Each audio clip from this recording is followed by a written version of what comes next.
স্বাগতম তোমাদের প্রিয় চ্যানেল অধ্যয়ন শুরু করার আগে বইটি খুলে রাখুন আর আমার সাথে পড়তে থাকুন। আমাদের এই ছোট্ট চ্যানেলটি সাবস্ক্রাইব করতে ভুলবেন না। চলুন শুরু করি। Government of India Act 1935 and the Federal Scheme. As per the Federal Scheme of the Act of 1935, the Indian states were to be brought into a direct constitutional relationship with British India, as distinct from the existing position in which they were in a direct relationship with the British Crown. This was to be achieved by the establishment of a federal Indian legislature with representatives from both British India as well from the Indian states.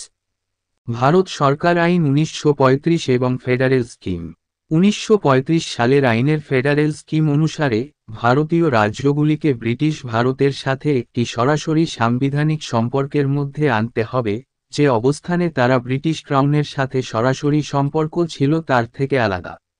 British ভারতের পাশাপাশি ভারতীয় রাজ্যের প্রতিনিধিদের নিয়ে একটি federal ভারতীয় আইনসভা প্রতিষ্ঠার মাধ্যমে এটি অর্জন করা হবে। However, a peculiar feature of the federal scheme was that, while the representatives from British India were to be elected by the people, those of the states were to be nominated by the rulers. The states were also given disproportionate weightage. In short, the proposed federal structure was planned so as to check the forces of nationalism. যাই হোক, federal স্কিমের একটি অদ্ভুত বৈশিষ্ট্য ছিল যে, British ভারতের প্রতিনিধিরা জনগণের দ্বারা নির্বাচিত হলেও, রাজ্যের প্রতিনিধিদেরকে শাসকদের দ্বারা মনোনীত করতে হবে। রাজ্যগুলিকেও অসামঞ্জস্যপূর্ণ ওজন দেওয়া হয়েছিল। সংক্ষেপে, প্রস্তাবিত ফেডারেল কাঠামো পরিকল্পনা করা হয়েছিল যাতে জাতীয়তাবাদের শক্তিগুলিকে পরীক্ষা করা যায়। The federal scheme was therefore opposed by all nationalists, and it was demanded that the representatives of states should also be elected instead of being nominated. Naturally, this brought to the forefront the demand for responsible government in the states. Federal scheme তাই সমস্ত জাতীয়তাবাদীদের দ্বারা বিরোধিতা করেছিল এবং দাবি করা হয়েছিল যে রাজ্যগুলির প্রতিনিধিদেরও মনোনীত হওয়ার পরিবর্তে নির্বাচিত করা উচিত। স্বাভাবিকভাবেই এটি সামনে এনেছে রাজ্যগুলিতে দায়িত্বশীল সরকারের দাবি। The proposed federation never came into existence, for the requisite number of states did not agree to join it. The central government was carried on up to 1946 as per the provisions of the Goy Act 1919. প্রস্তাবিত ফেডারেশনটি কখনোই অস্তিত্বে আসেনি কারণ প্রয়োজনীয় সংখ্যক রাজ্য এতে যোগ দিতে রাজি হয়নি। ভারত সরকার আইন 1919 এর বিধান অনুসারে কেন্দ্রীয় সরকার 1946 পর্যন্ত পরিচালিত হয়েছিল। Congress Ministries, 1937-39. The formation of Congress Ministries in many provinces of British India also aroused the confidence and aspirations of the people of the states. Thus development exerted immense pressure on the rulers, with the state movements reaching a high watermark during the years 1938-39. Praja Mandal sprang up at many places and struggles started in Rajkot, Travancore, Mysore, Patiala, Jaipur, Kashmir and Orissa states. The Congress urged the princes to introduce democratic representative government and to grant fundamental civil rights to the people. Congress মন্ত্রণালয় 1937-39। British ভারতের অনেক প্রদেশে কংগ্রেস মন্ত্রিসভা গঠন রাজ্যের জনগণের আস্থা ও আকাঙ্ক্ষাকে জাগিয়ে তুলেছিল। এই উন্নয়ন শাসকদের উপর ব্যাপক চাপ সৃষ্টি করে। 1938-39 সাল পর্যন্ত রাজ্যের আন্দোলনগুলি উচ্চ জলচিহ্নে পৌঁছেছিল। রাজকোট, ত্রাভাঙ্কোর, মহীশূর, পাতিয়ালা, জয়পুর, কাশ্মীর এবং উড়িষ্যা রাজ্যে প্রজা মণ্ডলগুলি অনেক জায়গায় ছড়িয়ে পড়ে এবং সংগ্রাম শুরু হয়। কংগ্রেস রাজপুত্রদের গণতান্ত্রিক প্রতিনিধিত্বমূলক সরকার প্রবর্তন করতে এবং জনগণকে মৌলিক নাগরিক অধিকার প্রদানের আহ্বান জানায়। Tripuri session of the Congress, March 1939, and change in Congress policy following the growth of popular movements in the states, the Congress lost no time in shedding its self-imposed restraint and henceforth increasingly identified itself with the state people's movements. A resolution to this effect was passed by the Congress at its Tripuri session in March 1939. কংগ্রেসের ত্রিপুরি অধিবেশন, March 1939 এবং কংগ্রেসের নীতিতে পরিবর্তন রাজ্যগুলিতে জনপ্রিয় আন্দোলনের বৃদ্ধির পরে, কংগ্রেস তার আরোপিত সংযম ঝেড়ে ফেলতে কোনো সময় হারায়নি এবং তারপরে রাজ্যের জনগণের আন্দোলনের সাথে নিজেকে ক্রমবর্ধমানভাবে চিহ্নিত করে। 1939 সালের মার্চ মাসে কংগ্রেসের ত্রিপুরি অধিবেশনে এই বিষয়ে একটি প্রস্তাব পাস হয়। In 1939 itself, Jawaharlal Nehru was elected as president of the AISPC, Ludhiana session, and became a symbol of fusion of the popular movements in British India and the Indian states. 1939 সালে Jawaharlal Nehru All India States People's Conference Ludhiana অধিবেশন এর সভাপতি নির্বাচিত হন এবং British Bharat ও ভারতীয় রাজ্যে জনপ্রিয় আন্দোলনের সংমিশ্রণের প্রতীক হয়ে ওঠেন। Quit India in the States, 1942. In August 1942, the Quit India movement was launched. For the first time, the Congress gave a call to the people of the states to participate fully in the All India struggle for independence. The people of the states now demanded not only responsible government, but also freedom for India and for states to become integral parts of the Indian nation. From now onwards, the struggle of the people of the states was formally integrated with the struggle of the people in British India. রাজ্যে ভারত ছাড়ুন 1942। 1942 সালের আগস্টে ভারত ছাড়ো আন্দোলন শুরু হয়। কংগ্রেস প্রথমবারের মতো রাজ্যের জনগণকে সর্বভারতীয় স্বাধীনতা সংগ্রামে সম্পূর্ণভাবে অংশগ্রহণ করার আহ্বান জানায়।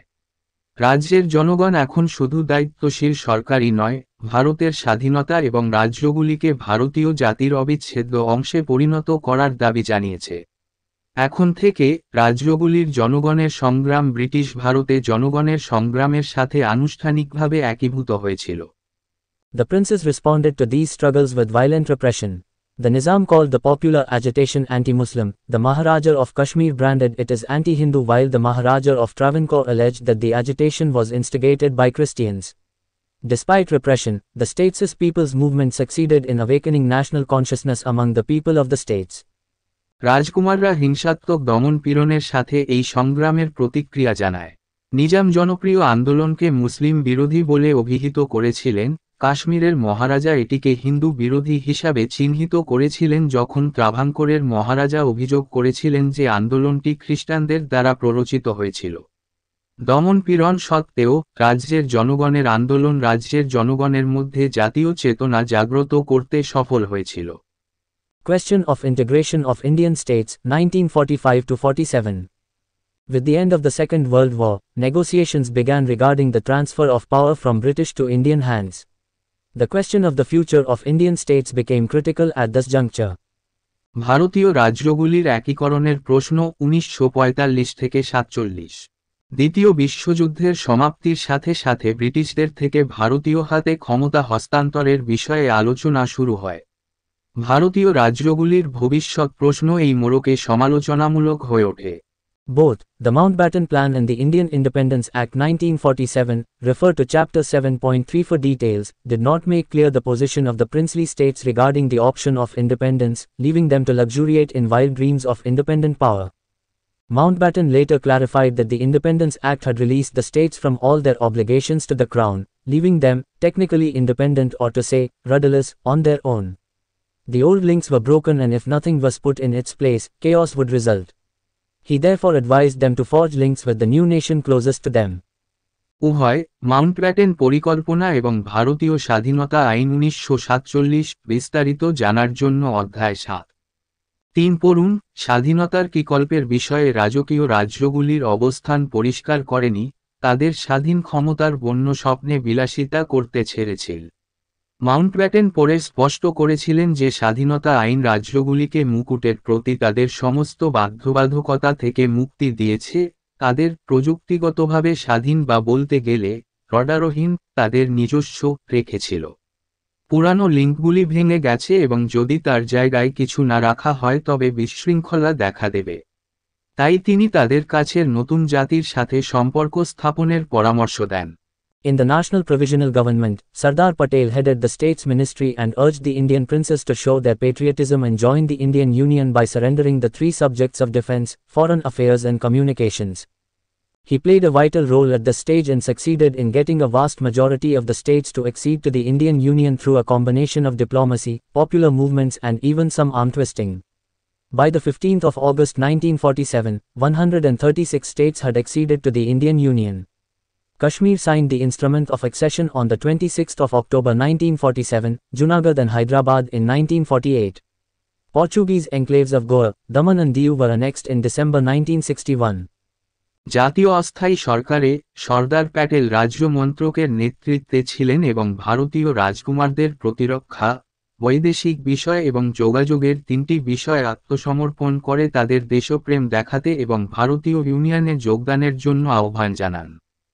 তিনি এই পর্যায়ে একটি গুরুত্বপূর্ণ ভূমিকা পালন করেন এবং কূটনীতি, জনপ্রিয় আন্দোলন এবং এমনকি কিছু বাহুমোচরের সমন্বয়ের মাধ্যমে একটি বিশাল সংখ্যাগরিষ্ঠ রাজ্যকে ভারতীয় ইউনিয়নে যোগদান করতে সফল হন। 1947 সালের 15ই আগস্টের মধ্যে 136টি রাজ্য ভারতীয় ইউনিয়নে যোগদান করেছিল। কাশ্মীর 1947 সালের 26শে অক্টোবর, জুনাগড় এবং 1948 সালে হায়দ্রাবাদ। এখানেই এই চ্যাপ্টারটি শেষ করলাম। পরবর্তী ভিডিওতে আমরা পরের চ্যাপ্টারটা পড়ব।